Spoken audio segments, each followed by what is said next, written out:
প্রিয় শ্রোতা বন্ধুরা, সকলকে শুভ সন্ধ্যা। আজকে আমি শীর্ষেন্দু মুখোপাধ্যায়ের ঘোরপ্যাচে প্রাণগোবিন্দর তৃতীয় এবং শেষ অংশটি পাঠ করতে চলেছি। আপনারা যারা আমার এই গল্পটির প্রথম এবং দ্বিতীয় পর্বটি শুনেছেন, তাদের সকলকে অনেক অনেক অনেক অনেক ধন্যবাদ। তাহলে চলুন এই অংশটি পাঠ করি। দুপুর 1:30 বেজে যাওয়ার পরও যখন প্রাণগোবিন্দবাবু ফিরলেন না, তখন সুরবালা খুবই দুশ্চিন্তায় পড়ে গেলেন। বুড়ো হয়েছেন, তার ওপর আলাভোলা মানুষ, কোথায় কি যে হলো কে জানে। দুশ্চিন্তায় বারবার ঘড়ি দেখছেন আর ঘর বার করছেন। শেষ অবধি পুলিশে খবর দিতে হবে কিনা তাও ভাবছেন। ঠিক এমন সময় একটা চাষাভুষো চেহারার লোক এলো। এক মুখ দাড়ি গোঁফ, মাথায় একটা গামছা বাঁধা, গায়ে তুষের চাদর। বলল, এগে বাবু পাঠালেন। সুরবালা ঝেঁঝে উঠে বললেন, তা বাবুটি কোথায়? লোকটা জবাব না দিয়ে একটা ভাঁজ করা কাগজ বের করে সুরবালার হাতে দিয়ে বলল, হ্যাঁ আগে এতে সব লেখা আছে। সুরবালা তাড়াতাড়ি চিঠিটা খুলে পড়লেন। পেন্সিলে লেখা, কল্যাণী আশু, জরুরি কাজে বাহির হইয়াছি। একটা ভালো শিকারের সন্ধান আসিয়াছে। বেশ মোটা টাকা আদায় হইবে বলিয়া মনে হয়। এরূপ চলিতে থাকিলে অচিরেই কয়েক লক্ষ টাকা আয়ের সম্ভাবনা। চিন্তা করিও না, ফিরিতে বিলম্ব হইবে। ইতি প্রাণগোবিন্দ রায়। সুরবালা চিঠি পড়ে বজ্রাহতের মতো দাঁড়িয়ে রইলেন। পাশ থেকে সরু গলায় পিউ জিজ্ঞেস করল, দাদু কি লিখেছেন ঠাকুরমা? সুরবালা নাতনির দিকে রোষ কষায়িত লোচনে চেয়ে বললেন, তোমার দাদু অধঃপাতে গেছে ভাই। ছি ছি ছি ছি ছি ছি, বুড়ো বয়সে যে কারো এমন মতিচ্ছন্ন হয় তা স্বপ্নেও ভাবতে পারি না। পিউ চিঠিটা ঠাকুমার হাত থেকে নিয়ে পড়তে লাগলো। সুরবালা লোকটাকে কড়া গলায় জিজ্ঞেস করলেন, তোমার বাবুটি এখন কোথায় বলতে পারো? লোকটা মাথা নেড়ে বলল, আগে না, তবে বীরপুরের দিকে গেলেন মনে হলো। বীরপুর? সেটা আবার কোথায়? বেশি দূর নয় মাথাপুরন, বেশি দূর নয়। এই আপনাদের ছাদে উঠে উত্তর দিকে চাইলেই বীরপুরের বাসুলি মন্দিরের চুরু দেখা যায়। মাইলটাকে হবে না। তোমার সঙ্গে কোথায় দেখা হলো? আগে মাঠে কাজ করছিলাম, বাবু আল ধরি হন হন করে যাচ্ছিলেন। আমাকে ডেকে চিঠি আর 5টা টাকা দিলেন। বললেন জরুরি কাজে যাচ্ছেন, চিঠিটা যেন পৌঁছে দিই। তাহলে বিদায় হই মা ঠাকুরন। হাল গরু সব মাঠে ছেড়ে এসেছি কি না। লোকটার কাছ থেকে আর কোনো খবর পাওয়া যাবে না বুঝতে পেরে সুরবালা বললেন, যাও, কিন্তু যদি বাবুর দেখা পাও তো বলো যেন এক্ষুনি বাড়িতে ফিরে আসে। বাড়িতে সবাই খুব চিন্তা করছে। লোকটা ঘাড় কাত করে বলল, যে আজ্ঞে। একটু যেন জোর কদমেই চলে গেল লোকটা। চিঠিটা কষ্ট করে পড়তে পড়তে পিউ হঠাৎ বলল, ঠাকুমা, দাদু কি বাংলা লিখতে পারে? এই কথায় সুরবালা খুব আতান্তরে পড়ে গেলেন। প্রাণগোবিন্দর সঙ্গে বিয়ে হওয়ার পর থেকে তারা কখনো পরস্পরের কাছ থেকে দূরে থাকেননি। কাজেই প্রাণগোবিন্দ কখনো চিঠিপত্রও লেখেননি সুরবালাকে। সুরবালা বললেন, তা পারবে না কেন, পঞ্জিকা টঞ্জিকা তো পড়ে। পিউ মাথা নেড়ে বলল, দাদু পঞ্জিকাও পড়তে পারে না, খুব ঠেকে ঠেকে পড়ে। আর সেদিন আমাকে জিজ্ঞেস করছিল, ঠয়ের টিকিটের ডান দিকে না বাঁ দিকে রে। একটু আধটু পড়তে পারলেও দাদু কিন্তু বাংলা লিখতে পারে না। কি করে বা পারবে বলো, দাদু তো দেরাদুনে মানুষ। সুরবালা ভেবে দেখলেন কথাটা উড়িয়ে দেওয়ার মতো নয়। বাস্তবিক প্রাণগোবিন্দরা বরাবর দেরাদুনে থেকেছেন। প্রাণগোবিন্দকে তিনি বরাবর ইংরেজিতেই লেখাপড়া করতে দেখেছেন, বাংলা লিখতে দেখেছেন বলে মনে পড়ল না। প্রাণগোবিন্দর বাংলা হাতের লেখাও তিনি চেনেন না। চিঠিটা নিয়ে ভালো করে দেখলেন সুরবালা। মেলি ছাঁচের গোটা গোটা লেখা, পেন্সিলে লেখা বলে যেন আবছাও। তুই দাদুর লেখা চিনিস? ইংরেজি হাতের লেখা চিনি। সুরবালা একটা দীর্ঘশ্বাস ফেলে বললেন, ধরে ধরে লিখেছে, ও তো দাদুরই হাতের লেখা। তাছাড়া আর কে চিঠি পাঠাবে বল? দাদু আসবে না ঠাকুমা। তার কি আর বাড়ির দিকে মন আছে রে? তাকে ভূতে পেয়েছে।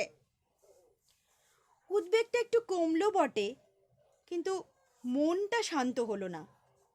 ওরকম শান্ত শিষ্ট নিরীহ সজ্জন একজন মানুষ হঠাৎ এরকম হন্যে হয়ে উঠল কেন, তা যেন কিছুতেই বোঝা যাচ্ছে না। এতকাল ঘর করেও তিনি কি সত্যিই প্রাণগোবিন্দকে একটুও চিনতে পারেননি? হলধরকে ডেকে সুরবালা জিজ্ঞেস করলেন, হ্যাঁ রে হলধর, বীরপুর গ্রামটা চিনিস? হলধর অবাক হয়ে বলে, তা চিনব না? এই তো এক দূরের রাস্তা। তা সেখানে কি আছে বলতো? তা সে অনেক কিছু আছে। বাসুলি মন্দিরের কথা তো সবাই জানে, ভারী জাগ্রত দেবতা। তারপর ধরুন খালধারে এখন শিবরাত্রির মেলাও চলছে, এই 1-1.5 মাস ধরে চলে, খুব বড় মেলা। সার্কাসের তাঁবু টাবুও পড়েছে, দেখে এসেছি। যেতে কতক্ষণ লাগে রে? হেসে গ্যালগ্যালে হয়ে মাথা নেড়ে হলধর বলে, সে মোটে দূরই নয় গো, নসিগঞ্জের গা ঘেঁষেই বীরপুর। আর কালু শেখ একখানা বিড়ি ধরিয়ে নসিগঞ্জ থেকে হাঁটা দেয়, সেই বিড়ি বীরপুরে গিয়ে শেষ হয়।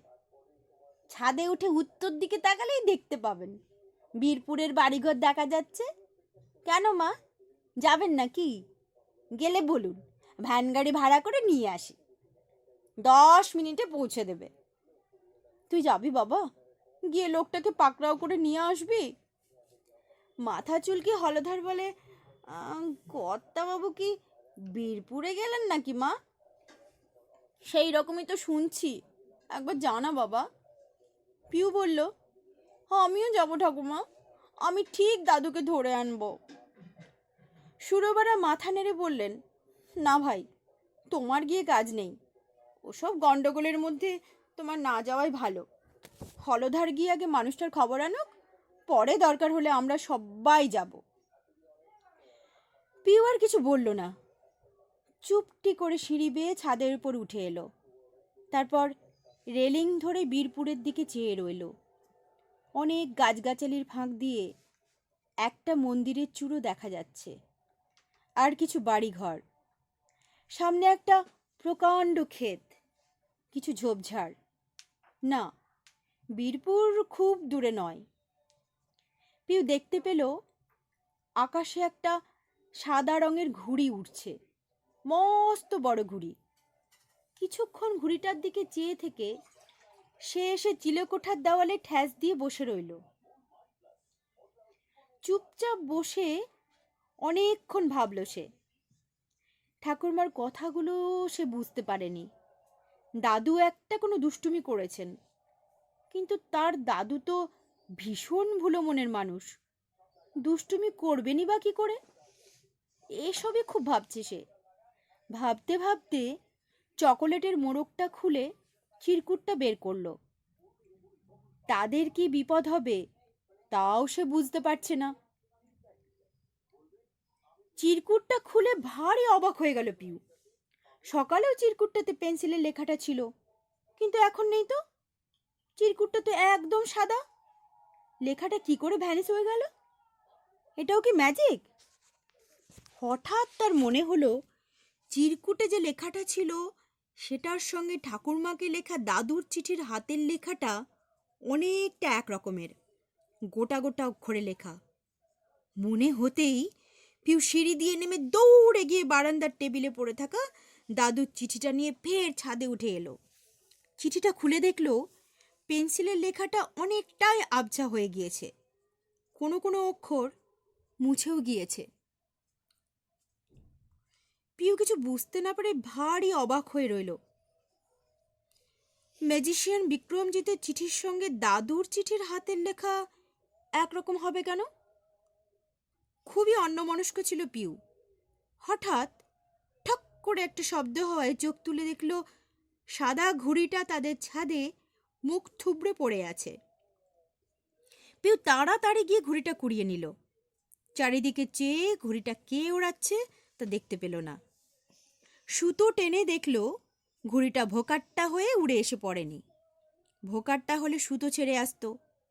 ঘুড়িটা ফের উড়িয়ে দেবে কিনা ভাবতে ভাবতে হঠাৎ তার চোখে পড়ল ঘুড়ির গায়ে কি যেন লেখা আছে, পেন্সিলের লেখা, ঠিক একই রকম গোটা গোটা হরফে লেখা আছে, বীরপুরে এখন 100 মজা, খেলনার দোকান, পুতুল নাচ, কাচের চুড়ি, ম্যাজিক, সার্কাস, নাটক, মোচার চপ, মাংসের ঘুগনি, কি চাই? দাদু এখানে, ছুট্টে চলে এসো। পিউ ভীষণ অবাক হয়ে চেয়ে রইল। অন্য কিছু নয়, তার ভীষণ দাদুর কাছে যেতে ইচ্ছে করছে। তার অমন ভালো দাদুটা নাকি খারাপ হয়ে গিয়েছেন। পিউ সে কথা মোটেই বিশ্বাস করে না। দাদু কখনো খারাপ হতে পারেন না। সে গিয়ে দাদুকে ঠিক ঠিক ঠিক নিয়ে আসবে।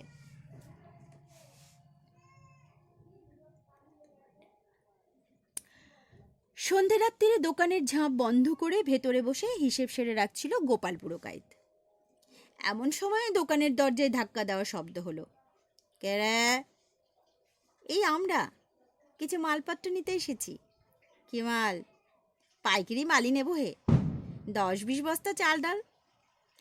গোপাল শশব ব্যস্তে উঠে দরজা খুলে দিল।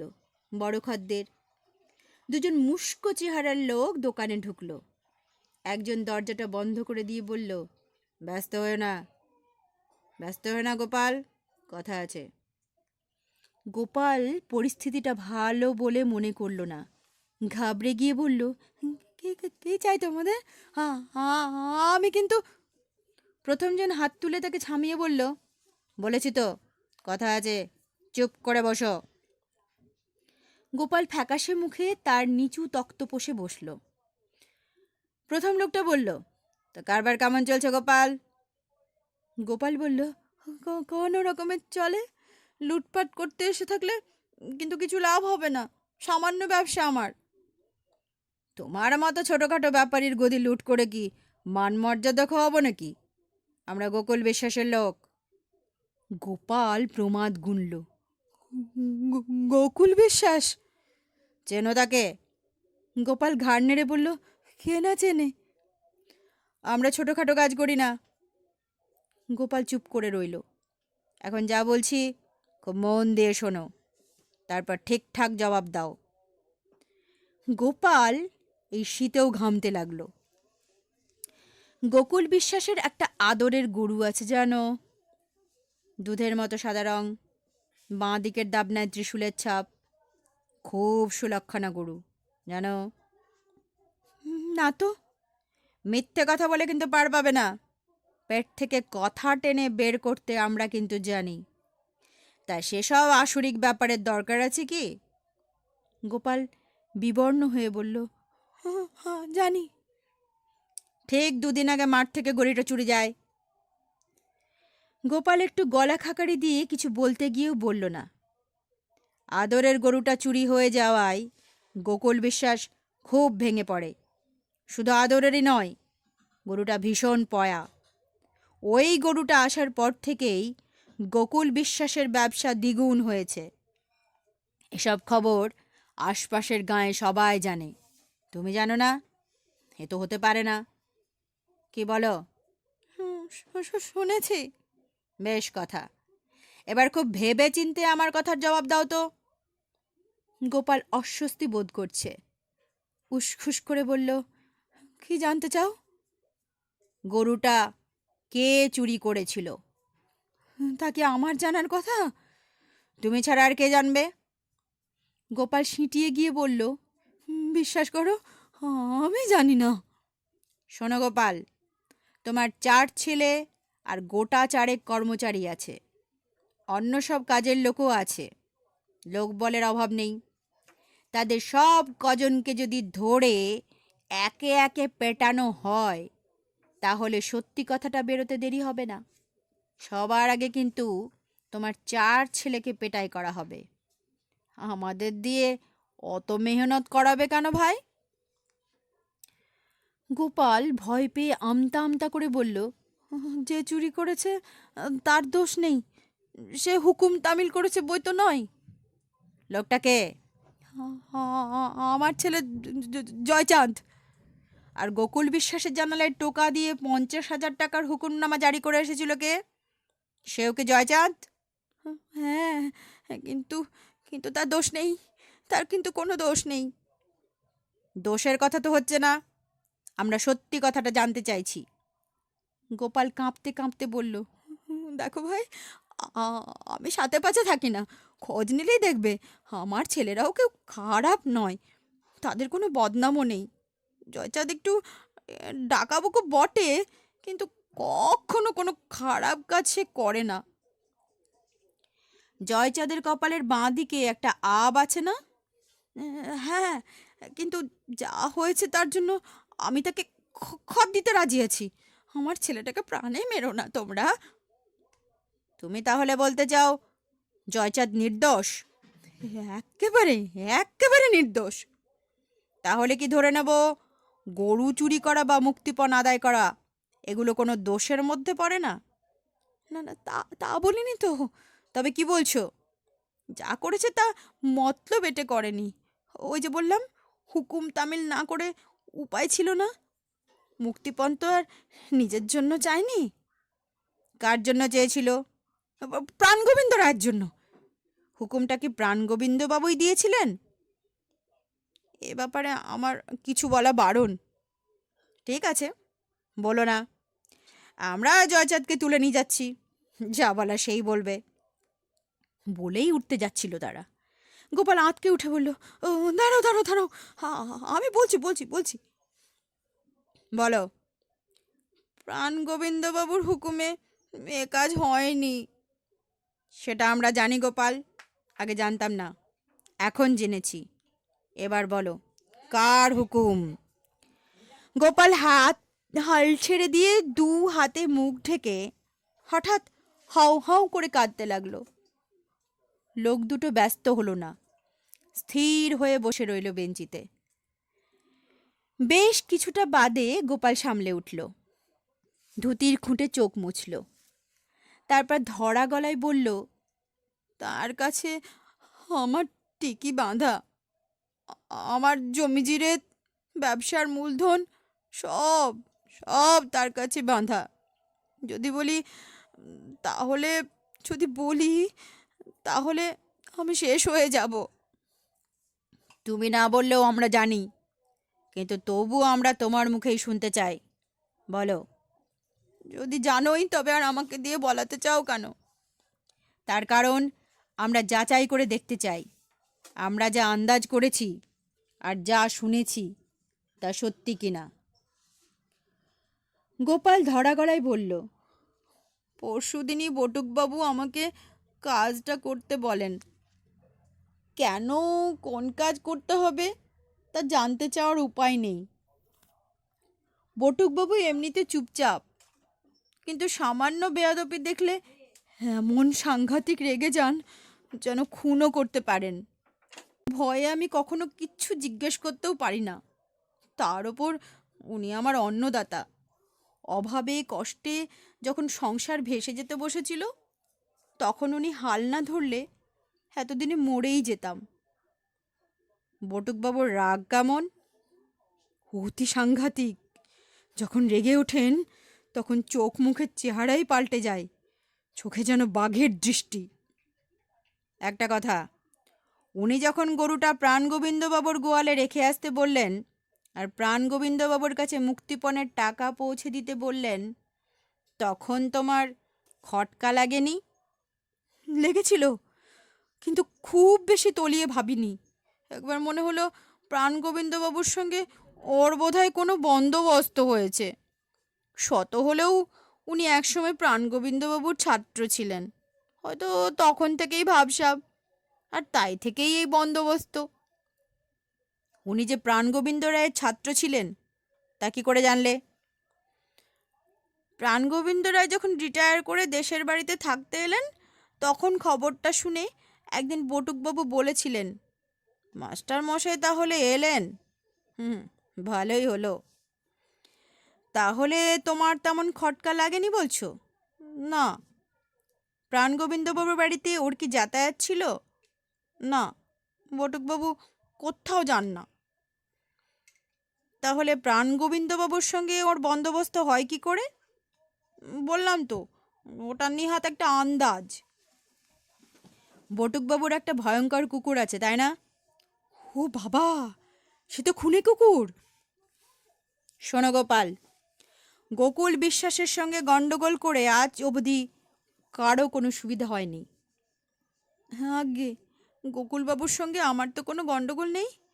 জলে থেকে কুমিরের সঙ্গে বিবাদ আহাম্মক ছাড়া কেউ করে? আমরা যা করেছি তা প্রাণের দায়ে। তাহলে বটুকবাবু এ কাজটা কেন করলেন বলে তোমার মনে হয়? তা কি করে বলবো, বড় বড় মানুষের কত খেয়াল থাকে। তাতে কি হলো তা জানো? প্রাণগোবিন্দবাবুর মতো একজন মানি লোকের গায়ে গরু চোরের ছাপ্পা মেরে দেওয়া হলো। লোকে জানলো উনি একজন মস্ত লেখাপড়া জানা লোক হয়েও এমন জঘন্য কাজ করে টাকা উপায় করেন। লোকটা যে এমন কাজ করতে পারেন না তা গাঁয়ের লোক বিশ্বাস করবে না, তারা গুজবে বিশ্বাসী। এর ফলে প্রাণগোবিন্দবাবু আত্মঘাতী হওয়ারও চেষ্টা করেন। আমি তো অত জানি না, আমাকে মাফ করে দাও ভাই। না খেতে পেয়ে মরলেও আর এমন কাজ কখনো করব না। কাল সকালে গোকুলবাবুর সঙ্গে তোমার ছেলেকে নিয়ে যেও। যদি মাফ করার হয় তিনি করবেন। তোমরা লোকটাকে যত খারাপ বলে ধরে নিয়েছো, লোকটা কি তত খারাপ? গোকুল বিশ্বাস 10-12টা ছেলের পড়ার খরচ দেয়, একটা অনাথ আশ্রমও চালায়। এসব কি খারাপ লোকের লক্ষণ? নাক মলছি, কান মলছি ভাই, গোকুলবাবুকে আমরা খারাপ ভাবি না, বিশ্বাস করো। লোক দুটো তার দিকে একবার বিষ দৃষ্টি হেনে নিঃশব্দে বেরিয়ে গেল। দোকানের গদিতে অনেকক্ষণ ঝুম হয়ে বসে রইল গোপাল। মনে বড় দুশ্চিন্তা। এবার কি রাজায় রাজায় যুদ্ধ হবে আর উলু খাগড়ার প্রাণ যাবে? একটা দিক রক্ষা হলো বটে, কিন্তু আর একদিকে যে বিপদ ঘনিয়ে এলো। গোকুল বিশ্বাস যদি বা ছেড়েও দেয়, বটুকবাবু আর রক্ষে রাখবেন কি? সে ভালোই জানে গোকুলের চেয়ে বটুক কম ভয়ঙ্কর নন, বরং আরও বেশি। গোকুলের ওস্তাদের কাছে তিনি যেসব কথা কবুল করেছেন, সেটাও চাপা থাকবে না। জীবনে প্রথম গাছে ওঠার পর প্রাণগোবিন্দ বুঝতে পারছেন আজ তার জীবনটাই যেন পাল্টে গিয়েছে। কোথায় গলায় দড়ি দিয়ে মরবেন, না তার বদলে বৃক্ষবাসী বাদামচন্দ্র ঘোষের মতো একজন বিজ্ঞ বন্ধু পেয়ে গেলেন। সত্যি কথা বলতে কি, গাছে উঠলে শুধু জ্ঞানই বাড়ে না, বুকে ফুর্তির ভাবটাও উথলে ওঠে। আজ সেই ফুর্তিতেই প্রায় তুড়ি দিয়ে চলেছেন প্রাণগোবিন্দ। ময়নার জঙ্গলে গাছে উঠে তার এমন ডগমগ ভাব হলো যে দুপুর গড়িয়ে বিকেল হওয়ার পরও গাছ থেকে মোটেই নামতে চাইছিলেন না। শেষ অবধি বাদাম ঘোষের চাপাচাপিতেই নামতে হলো। বাদাম ঘোষ বলল, বাপু হ্যাঁ, গাছে থাকার মজাই আলাদা, কিন্তু জানো জ্ঞানের পোটলা নিয়ে বসে থাকলেই তো হবে না, সেটাকে কাজে লাগানো তো দরকার। যে গন্ডগোলটা পাকিয়ে রেখে এসেছো তার গিট না খুললেই তো নয়। প্রাণগোবিন্দর অবশ্য মনে হচ্ছিল এখন দুনিয়াও রসাতলে গেলেও তাঁর কি, তিনি তো থাকবেন গাছে। দুনিয়া ভেসে যায় যাক, তবে অত আনন্দের মধ্যেও খিদে তেষ্টা বলেও যে একটা ব্যাপার আছে, সেটা মাঝে মাঝে টের পাচ্ছিলেন। আর ফাঁকে ফাঁকে নাতি নাতনি পিউ আর পিয়ালের কথাও বড্ড মনে পড়ছিল। তাই বাদাম ঘষের চাপাচাপিতে শেষ অবধি পড়ন্ত বেলায় গাছ থেকে দুজনে নামলেন। টের পাচ্ছিলেন তার মাথাটা জ্ঞান বুদ্ধি ও বিবেচনা শক্তিতে একেবারে টইটম্বুর হয়ে আছে। রোজকার আলাভোলা বোকাশোকা প্রাণগোবিন্দ যেন আর নেই। এ এক নতুন প্রাণবন্ত প্রাণগোবিন্দ। জ্ঞান বৃক্ষ কথাটার মানে আজ তিনি স্পষ্ট বুঝলেন। তারপর দুই জ্ঞানবৃদ্ধ বীর দর্পে হেঁটে লহমায় পৌঁছে গেলেন চরণডাঙ্গা গায়ে। এ গাঁয়ে ভয়ঙ্কর গোকুল বিশ্বাসের বাস, কিন্তু প্রাণগোবিন্দর কোথাও উদ্বেগ বা দুশ্চিন্তা নেই। জীবনে কখনো সঙ্গীত চর্চা করেননি প্রাণগোবিন্দ, কিন্তু আজ গুনগুন করে একটু রামপ্রসাদী গাইতে লাগলেন। তেমন বেসুরো গাইছেন বলেও মনে হলো না তার। হুট বলতে গোকুল বিশ্বাসের বাড়িতে ঢোকা আর সিংহের গোয়ায় মাথা গালানো একই ব্যাপার। সেখানে গদাম গদাম চেহারার আর ফটফটে চোখওয়ালা দন্ত কিরমিরি করা আসরিক লোকজন পাহারা দিচ্ছে। মাছি অবধি গলবার উপায় নেই। কিন্তু কি আশ্চর্য ব্যাপার, দুই জ্ঞানবৃদ্ধকে দেখে অসুরদের যেন দাঁত নখ সব খসে পড়ল। তারা বৈষ্ণবোচিত বিনয়ে পথ ছেড়ে দিল। প্রভঞ্জন সূত্রধর ব্যস্ত সমস্ত হয়ে বোধহয় আসছিলেন। প্রাণগোবিন্দকে দেখে থমকে দাঁড়িয়ে গিয়ে বললেন, বাপরে, এই যে বিচক্ষণ প্রাণগোবিন্দ বাবু। তাকে চাই বলুন তো, আরও 5-10 হাজার টাকা নাকি? না না না না, লজ্জা পাবেন না। 50,000 যদি একটু কম হয়েছে বলে মনে হয়ে থাকে, তাহলে পরিষ্কার করে বলুন, মিটিয়ে দেওয়া হবে। অন্যদিন হলে প্রাণগোবিন্দ হয়তো এ কথা শুনে রেগে যেতেন বা দুঃখে কেঁদেই ফেলতেন, কিন্তু আজ তিনি অন্য প্রাণগোবিন্দ। শান্ত মাথায় তিনি তখন সব কথা বলে যেতে লাগলেন। অর্থাৎ তাঁর মুখ দিয়ে অন্য অন্য এক অচেনা জ্ঞানবৃদ্ধ প্রাণগোবিন্দ এমন সব কথা প্রম্পট করতে লাগলেন যে প্রভঞ্জন ভারী কাঁচুমাচু হয়ে জিভ কেটে মাথা নিচু করে পালানোর পথ পান না। গোকুল বিশ্বাসের হাতে বন্দুক বা পিস্তল ছিল না, কিন্তু যে কেউ গোকুল বিশ্বাসের চোখের দিকে তাকালেই বুঝতে পারে যে এ মানুষের আলাদা বন্দুকের কোনো দরকার নেই। গোকুলের দুখানা বাঘা চোখই যেন দোনলা বন্দুক। সেই চোখ থেকে যেন সর্বদাই গুলি বেরিয়ে এসে চারিদিক ছ্যাঁদা করে দিচ্ছে। শালখুটির মতো দুখানা হাত, ওই হাতে মোষের ঘাড় মটকানো আর গামছা নিংড়ানো প্রায় একই ব্যাপার। তা এহেন গোকুল বিশ্বাসের সামনে গিয়ে যখন দুই জ্ঞানবৃদ্ধ দাঁড়ালেন, তখন গোকুলকে কে যেন ইলেকট্রিক শক দিয়ে দাঁড় করিয়ে দিল। সে ভারী জড়সড় হয়ে হাত জোর করে বলতে লাগলো, কি সৌভাগ্য, কি সৌভাগ্য, হাসতে আজ্ঞা হোক, বসতে আজ্ঞা হোক।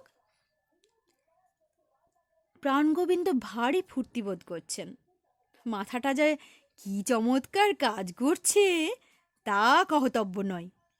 তিনি অতিশয় আত্মবিশ্বাসের সঙ্গে যে নাতিদীর্ঘ ভাষণটি দিলেন, তাতে গরু চুরি থেকে গোটা ব্যাপারটাই এত করুণ আবেদনের সঙ্গে সুস্পষ্ট হয়ে উঠল যে গোকুল বিশ্বাসের বাঘা চোখও ছলছল করতে লাগলো। গোকুল বিশ্বাস ধরা গলায় বলল, আমাকে মাফ করবেন প্রাণগোবিন্দ বাবু, আমি বড্ড ভুল করে ফেলেছি। এই ভুলের প্রায়শ্চিত্ত আমিই করব, আপনি ভাববেন না। না, প্রাণগোবিন্দর আর ভাবনা চিন্তা উদ্বেগ হীনমন্যতা কিচ্ছু নেই। গোকুলের বাড়ি থেকে বেরিয়ে এসে তিনি বললেন, চমৎকার, অতি চমৎকার। বাদাম ঘোষও তারিফ করে বলল, তোমার দিব্যি উন্নতি হচ্ছে হে। দাড়ি গোফওয়ালা আলখাল্লা পরা একটা লোক হঠাৎ তাঁদের সামনে এসে দাঁড়িয়ে ভারী অবাক হয়ে প্রাণগোবিন্দর দিকে চেয়ে রইল। তারপর ভারী বিনয়ের সঙ্গে হাত জোর করে বলল, কর্তাবাবু, আপনি যে একেবারে পাল্টি খেয়ে গেছেন, চেনাই যাচ্ছে না। প্রাণগোবিন্দ গোরাং দাসের কাঁধে হাত রেখে বললেন, ওরে ওরে গোরাং, আমি আর সেই আগের কর্তাবাবু নেই রে, নিজেকে আমি নিজেই চিনতে পারছি না। গোরাং মাথা চুলকোতে চুলকোতে বলল, তাহলে যে ভারী মুশকিল হবে কর্তাবাবু, বড্ড ভজঘট লেগে যাবে যে। আপনাকে যারা এতকাল মাপজোক করে একটা আঁচ করে রেখেছিল, তাদের সব হিসেব নিকেশ উল্টে যাবে না তো? সেসব জানি না রে গোড়াং, শুধু বলতে ইচ্ছে করছে, আজকে আমার মনের মাঝে ধাঁই ধপাধপ তবলা বাজে। গোরাং একগাল হেসে বলল, আজ্ঞে, বোলটা খুব ফুটেছে কর্তা, মনে হচ্ছে আমিও যেন শুনতে পাচ্ছি। তা কর্তা, গুরুতর একটা কথা ছিল যে।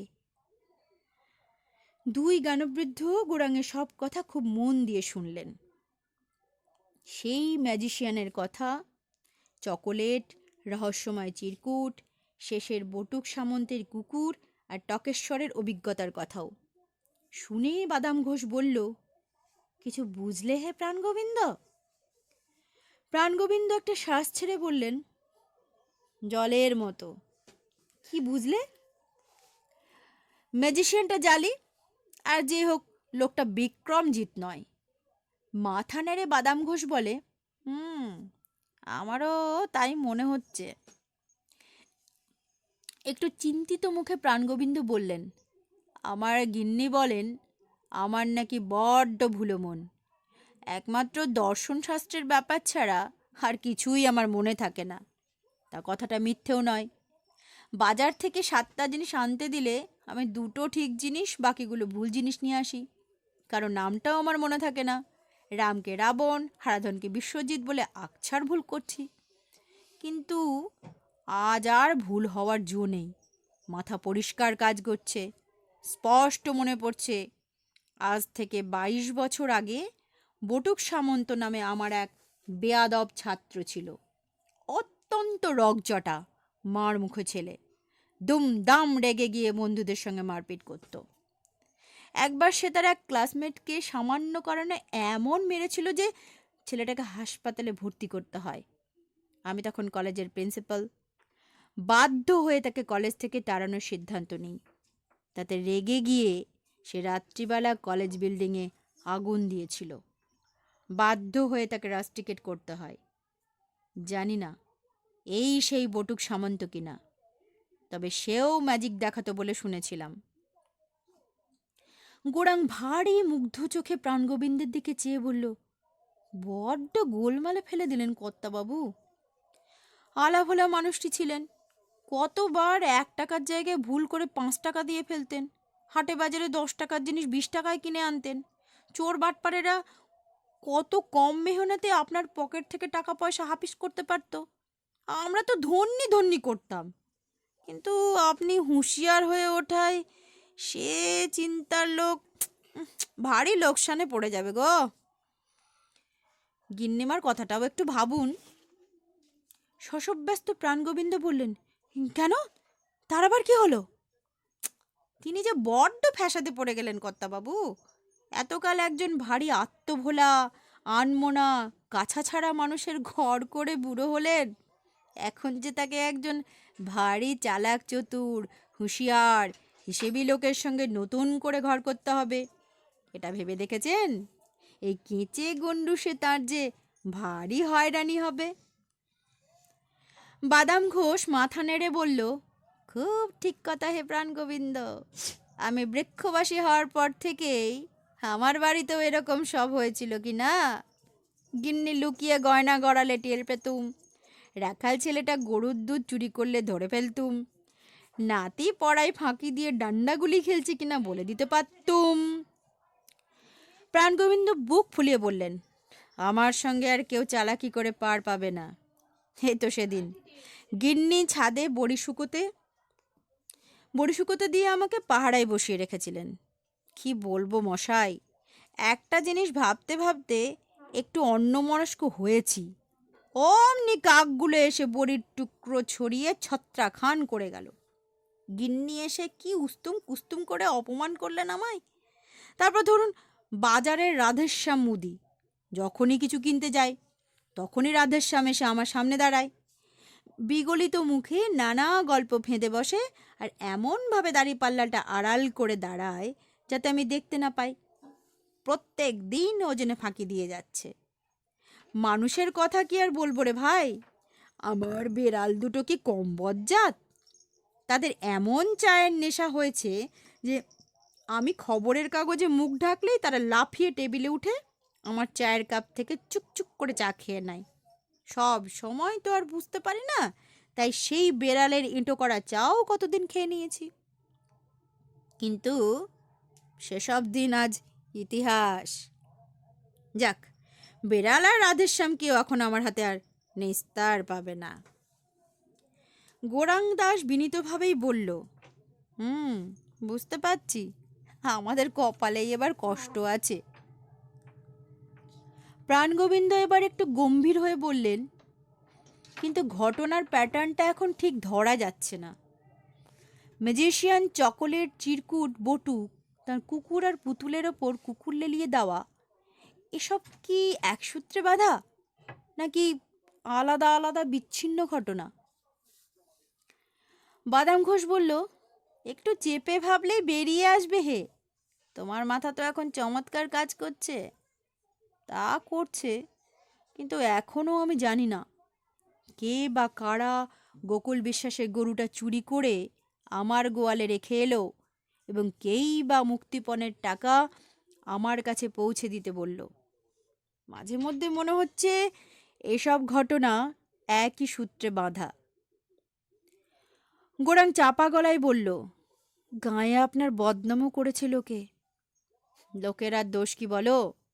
আমার গিন্নিও তো আমাকে গরুচর বলে সন্দেহ করলেন।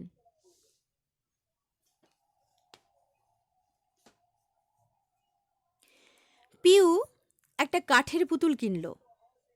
ঘাট ধরে ঘোরালেই মুন্ডুটা খুলে যায়, ভেতর থেকে বেরিয়ে আসে আর একটা পুতুল। আবার সেটার পেটের মধ্যে আবার একটা পুতুল।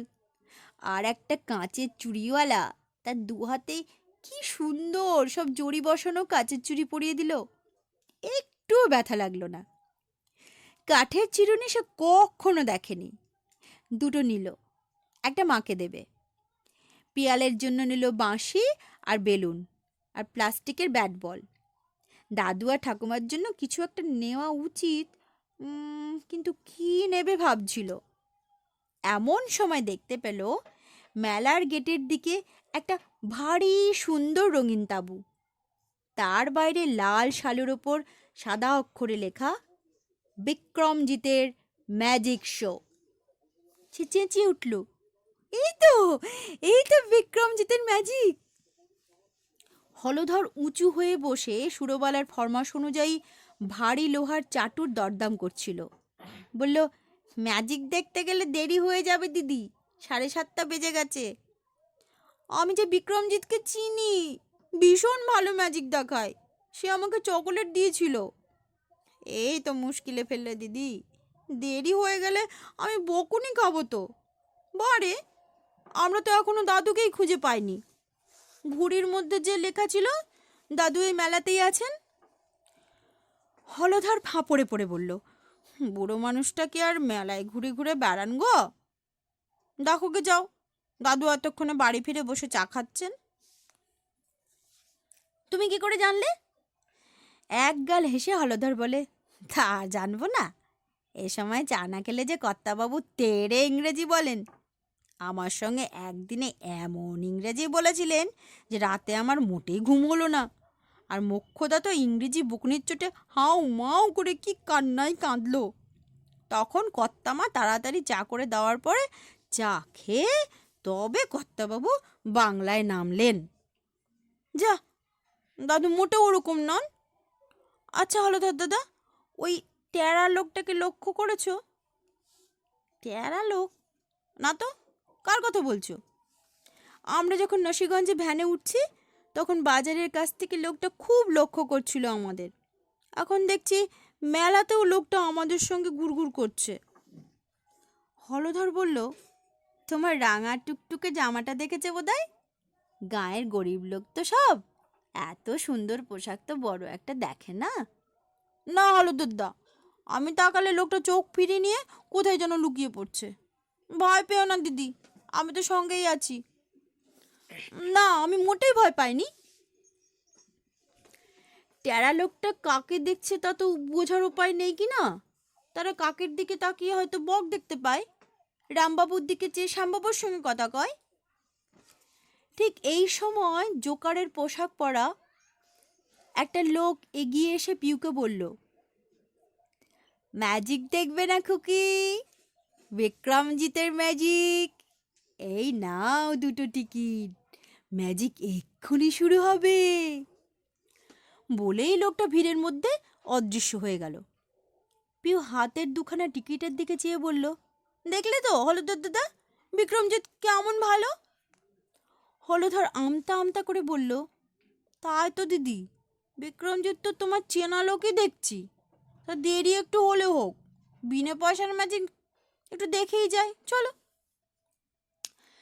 দুজনে তাঁবুতে গিয়ে ঢুকে ভারী অবাক হয়ে গেল। সারি সারি চেয়ার সাজানো আছে বটে, কিন্তু একটাও লোক নেই। তাঁবু একদম ফাঁকা। সামনে ছোট্ট একটা স্টেজ, পর্দা ফেলা। তারা বসতে না বসতেই পর্দা সরে গেল। বিক্রমজিৎ স্টেজে এসে দাঁড়ালো। ঠিক সকালে যেমন দেখেছিল তেমনই কালো কোট আর প্যান্ট, লাল টাই আর মাথায় টুপি। বিক্রমজিৎ ম্যাজিক দেখাতে শুরু করে দিল। হলধর চাপা গলায় বলে, হিরে বাবা, কত চটপট দেখাচ্ছে, এত তাড়াহুড়োর কি আছে বলো তো? কথাটা সত্যি। বিক্রমজিৎ বড় তাড়াতাড়ি ম্যাজিক দেখাচ্ছে। মুখে কোনো কথা নেই। টুপি থেকে বের করছে কাচের গ্লাস, ফুলদানি, জ্যান্ত সাপ, খরগোশ, পায়রা। তারপর হঠাৎ একটা লাল চাদর দুহাতে ধরে উঁচু করে নিজেকে আড়াল করল বিক্রমজিৎ। চাদরটা দু একবার দুলে উঠেই পড়ে গেল নিচে।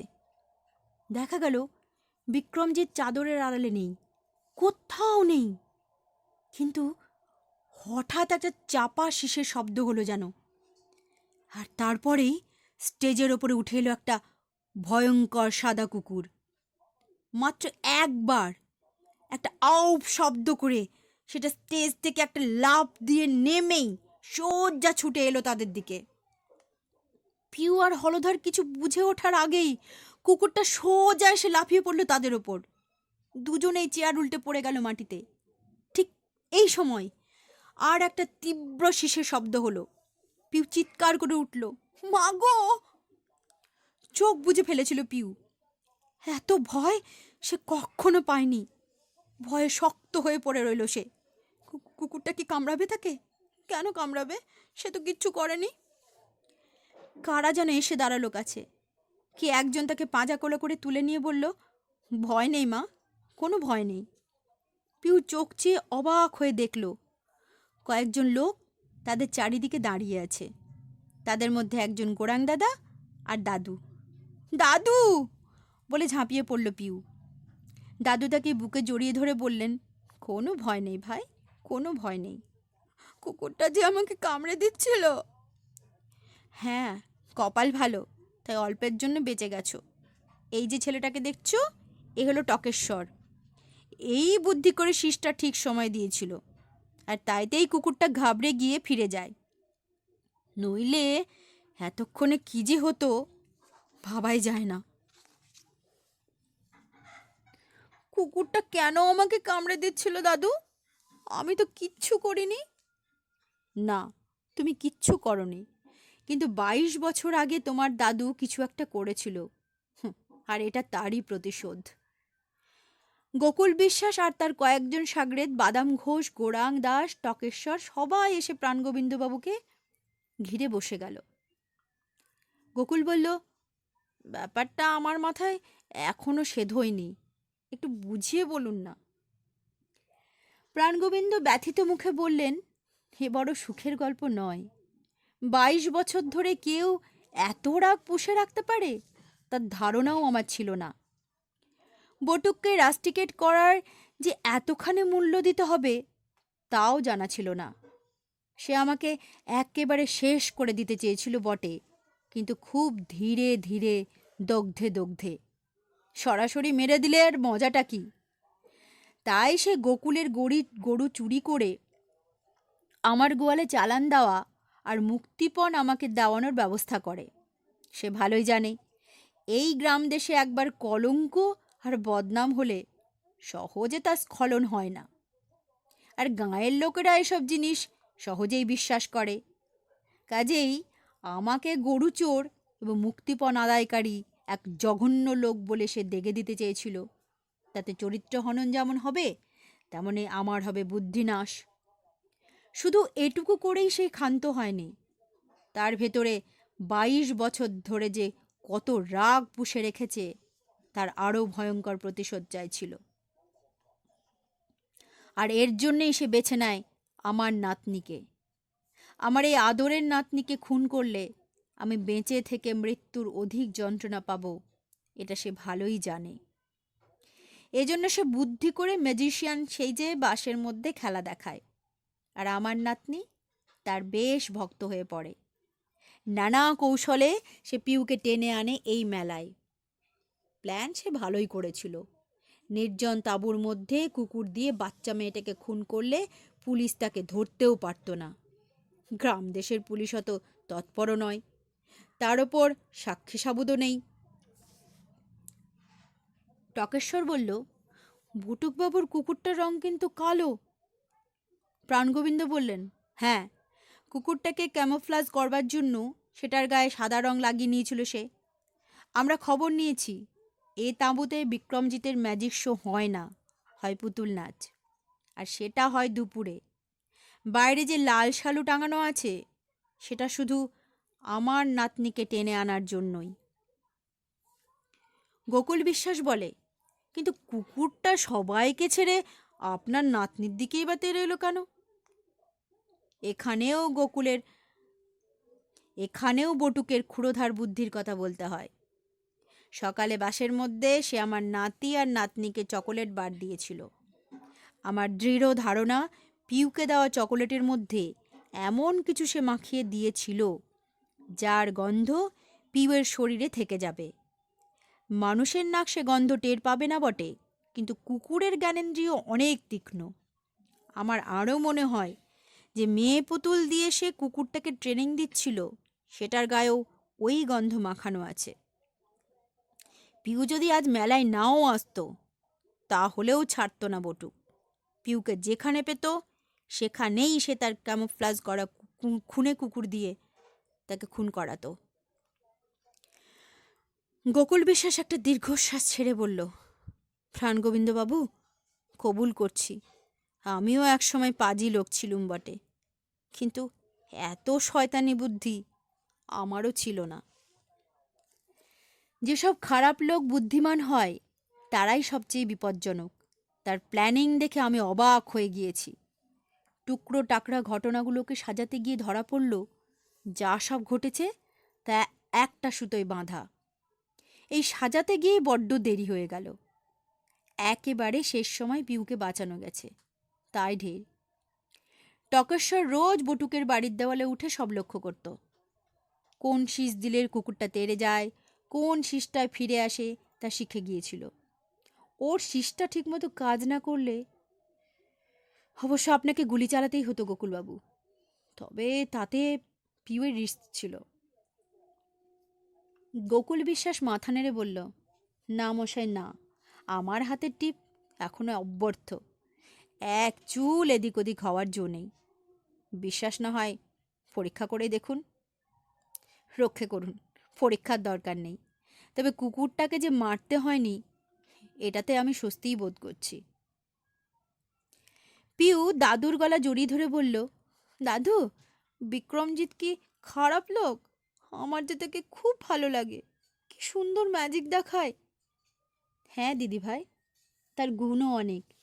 ওই বুদ্ধি কাজে লাগালে সে অনেক ভালো কাজ করতে পারত, কিন্তু অলস মস্তিষ্ক শয়তানের বাসা। বাপ ঠাকুরদার অঢেল পয়সা পেয়ে সে কর্মবিমুখ হয়ে, আর তার সে চণ্ডরাগও ছিল তার বড় শত্রু। ঠিক এই সময় তাঁবুর পর্দা সরিয়ে দারোগাবাবু এসে ঢুকলেন। প্রাণগোবিন্দবাবুকে প্রণাম করে বললেন, সরি মামাবাবু, কুকুরটাকে গুলি করে মারতে হয়েছে, কিচ্ছু করার ছিল না। বটুককে অ্যারেস্ট করার সময় কুকুরটা ভীষণ ভায়োলেন্ট হয়ে ওঠে। কুকুরটাকে মারতেই বটুকবাবু কলাপস করেন।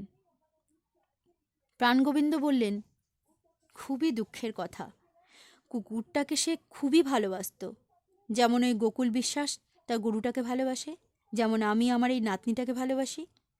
এসব ভালোবাসার গল্পের সঙ্গে যখন ঘৃণা বিদ্বেষ এসে মিশে যায়, তখনই হয় বিপত্তি।